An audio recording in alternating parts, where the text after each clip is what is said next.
हम देखेंगे ओखला अभयारण्य के बारे में, जो कहाँ पे है, गौतम बुद्ध नगर जिले में स्थित है। तो फ्रेंड्स, कुछ महत्वपूर्ण फैक्ट इसके लेते हुए, ओखला पक्षी अभयारण्य जो यमुना नदी पर एक ओखला बैराज बना हुआ है, यमुना नदी पर ओखला बैराज बना हुआ है, उसी के नाम पर जो है ओखला बैराज।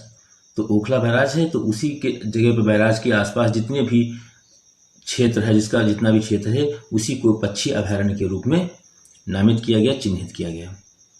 यमुना नदी पर बना हुआ है ओखला बैराज। यह जो है बैराज वो दिल्ली उत्तर प्रदेश राज्य की सीमा पर, दिल्ली और उत्तर प्रदेश की सीमा पर है, जबकि नोएडा और गौतम बुद्ध नगर जिले में स्थित है। तो नोएडा जो है गौतम बुद्ध नगर का ही पार्ट है, वहाँ पर स्थित है। और 300 से अधिक प्रजातियों, विशेष रूप से जल पक्षियों के लिए यह स्वर्ग के रूप में जाना जाता है। तो पक्षियों के लिए खासा इम्पोर्टेंट है कि ये जो ओखला पक्षी अभयारण्य है वो पक्षियों के लिए काफ़ी इम्पोर्टेंट है। वर्ष 1990 में वन्यजीव संरक्षण अधिनियम 1972 के तहत उत्तर प्रदेश सरकार द्वारा यमुना नदी पर 3.5 वर्ग किलोमीटर, यानी कि 3.5 वर्ग किलोमीटर, या हम कह सकें अगर मील में तो 1.4 वर्ग मील के क्षेत्र में क्या किया गया, एक अभयारण्य जो है नामित किया गया, एक अभयारण्य नामित किया गया जिसका नाम है ओखला पक्षी अभयारण्य। तो फ्रेंड्स, यहाँ से कौन से फैक्ट बनेंगे, आपको पता चल गया होगा किस नदी पर बना हुआ है ओखला बैराज। तो यमुना नदी पर। कहाँ पर है, तो दिल्ली और उत्तर प्रदेश की सीमा पर है। और पर्टिकुलर अगर आपका डिस्ट्रिक्ट पूछा जाता है तो गौतम बुद्ध नगर नोएडा में है। पक्षियों के लिए खासा फेमस है, इस बात को आपको ध्यान रखना है। अब हम देखते हैं इसके कुछ और महत्वपूर्ण फैक्ट ओखला पक्षी अभयारण्य के। तो यह स्थल जो है ओखला बैराज, यह स्थल उस बिंदु पर स्थित है जहाँ पर नदी उत्तर प्रदेश में प्रवेश करती है और दिल्ली के सीमा पर है। अभयारण्य की सबसे प्रमुख विशेषता नदी पर बांध बनाकर बनाई गई एक बड़ी झील, जो ओखला बैराज है ना, एक प्रकार की झील ही है, जो पश्चिम में ओखला गांव और पूरब में गौतम बुद्ध नगर, ओखला गांव के नाम पर इसका नामकरण भी रखा गया, और गौतम बुद्ध नगर के बीच में स्थित है एक बड़ी सी झील जिसको कहा जाता है ओखला बैराज। ओखला पक्षी अभयारण्य लगभग 4 वर्ग किलोमीटर आकार का है, लगभग 4, अभी देखा था आपने 3.5 वर्ग किलोमीटर या 1.4 वर्ग मील, अभी देखा था आपने, तो वही यहाँ पे कहा गया लगभग 4 वर्ग किलोमीटर के आकार में है। और यह उत्तर प्रदेश के गौतम बुद्ध नगर जिले में नोएडा के प्रवेश द्वार पर स्थित है। यह उस बिंदु पर स्थित है जहां यमुना नदी दिल्ली के क्षेत्र को छोड़कर उत्तर प्रदेश राज्य में प्रवेश करती है, और यह राज्य के 15 पक्षी अभयारण्यों में से एक है। तो उत्तर प्रदेश में अगर पक्षी अभयारण्य पूछे कितने हैं, तो 15 में से एक है।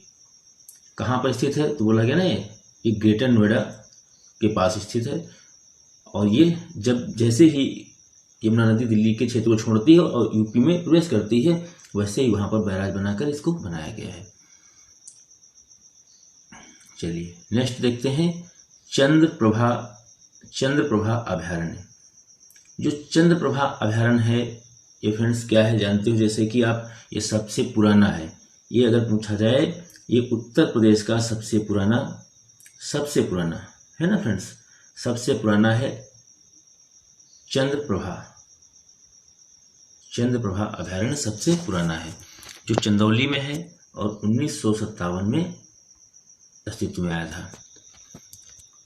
आइए देखते हैं चंद्रप्रभा वन्यजीव अभयारण्य, जिसे चंद्रप्रभा के नाम से भी जाना जाता है, मध्य भारत में उत्तर प्रदेश राज्य के चंदौली जिले में स्थित है। बस इसमें आपको 2 फैक्ट याद रखना है। और ये चंद्रप्रभा वन्यजीव अभयारण्य जो है ऐतिहासिक शहर वाराणसी से लगभग 70 किलोमीटर दूर है, और मैंने कहा ना ये सबसे पुराना है और 1957 में इसकी स्थापना हुई थी, और सबसे क्या है, ओल्डेस्ट है। क्या है, सबसे ओल्डेस्ट, सबसे पुराना उत्तर प्रदेश का चंद्रप्रभा वन्यजीव अभयारण्य है, जो चंदौली राज्य में है, जो कि वाराणसी से लगभग 70 किलोमीटर दूरी पर स्थित है। नेक्स्ट है हस्तिनापुर हस्तिनापुर वन्यजीव अभयारण्य। ये भी भारत के एक राज्य, भारत का राज्य जो हमको कहना है, तो उत्तर प्रदेश से कुछ महत्वपूर्ण फैक्ट लेके आए हैं। तो उत्तर प्रदेश के मैदानी इलाकों में एक संरक्षित रिजर्व एरिया है, संरक्षित क्षेत्र है। इसकी स्थापना 1986 में हुई।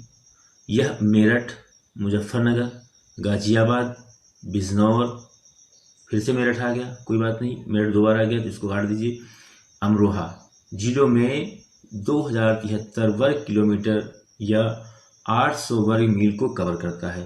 तो यहाँ पर ये फैक्ट थोड़ा सा याद रख लीजिएगा। हस्तिनापुर है ना वन्यजीव अभयारण्य, तो इसका क्षेत्रफल कितना दिया हुआ है? 2073 वर्ग किलोमीटर, 800 मील। स्थापना कब हुई? 1986 में। और इसमें एक जिले में नहीं है, मेरठ, मुजफ्फरनगर, गाजियाबाद कई जिलों में फैला हुआ है। ठीक है।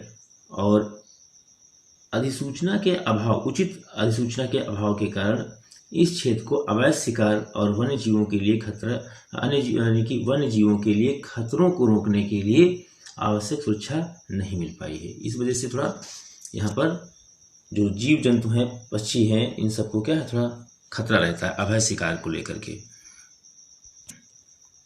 अब हम देखेंगे नेक्स्ट कैमूर वन्यजीव अभयारण्य।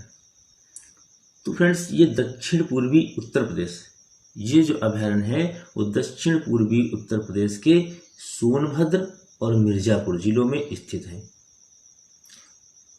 यह अभयारण्य जो है आमतौर पर कैमूर रेंज के साथ साथ पूर्व और पश्चिम तक इसका विस्तार है। इसके पूर्वी छोर पर कौन सी नदी बहती है फ्रेंड्स? तो सोन नदी बहती है। और इसके पश्चिमी छोर पर जो है, पश्चिमी छोर मध्य प्रदेश से सीमा लगती है और बिहार से भी इसकी सीमा लगती है, क्योंकि कैमूर वन्यजीव अभयारण्य आपका बिहार में भी है, इसी की रेंज। तो ये कैमूर वन्यजीव अभयारण्य जो है, ये ऐसा पॉइंट है यहाँ पर जो लगभग आपके यहाँ पे देखा जाने से कहा छत्तीसगढ़ है, बिहार है, झारखंड है और मध्य प्रदेश है, इस सब जगह थोड़ा थोड़ा फैला हुआ है। लेकिन स्पेशली जब भी क्वेश्चन पूछा जाता है तो यहाँ पे ध्यान रखना आपको, मध्य प्रदेश और बिहार और उत्तर प्रदेश को इसको जिक्र करते हैं। कभी कभी तीनों राज्यों में ऐसा है, पूछा जा सकता है। और इसकी स्थापना कब हुई है? 1982 में हुई है। वनस्पत देखा जाएगा तो इस पर वगैरह वनस्पत में 500 वर्ग किलोमीटर की दूरी जो है हरी भरी भूमि शामिल है। और इसकी कहा गया है स्थलाकृत उतनी विविध है जितनी कि इसमें रहने वाले जानवरों के प्रकार की। कहने का मतलब फ्रेंड्स, यहाँ पे जितनी जानवरों की विविधताएं हैं उतनी ही यहाँ की वनस्पतियों की विविधताएं देखने को मिलती हैं। तो ये रहा कैमूर वन्यजीव अभयारण्य। तो फ्रेंड्स, ये काफ़ी महत्वपूर्ण यहाँ पर आपके अभयारण्य रहे। तो हमने जैसे देखा ओखला देखा, उसके बाद कैमूर वन्यजीव अभयारण्य देखा, उसके बाद हस्तिनापुर वन्यजीव अभयारण्य देखा, चंद्रप्रभा वन्यजीव अभयारण्य देखा। ये काफ़ी इम्पोर्टेंट यहाँ से जो है हमने कुछ देखे। और जो इसके आगे के जो भी अभयारण्य हैं, ये नेशनल पार्क हैं उत्तर प्रदेश के, इनको हम अगले नेक्स्ट वीडियो में देखेंगे।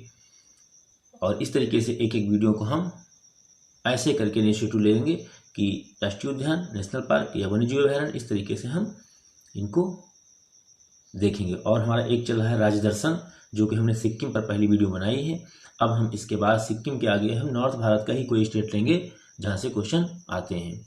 तो फ्रेंड्स, अगर वीडियो अच्छी लगी हो तो चैनल को सब्सक्राइब कर लीजिएगा, अपने फ्रेंड्स दोस्तों को भी वीडियो शेयर करिएगा। मिलते हैं नेक्स्ट वीडियो में, तब तक के लिए जय हिंद।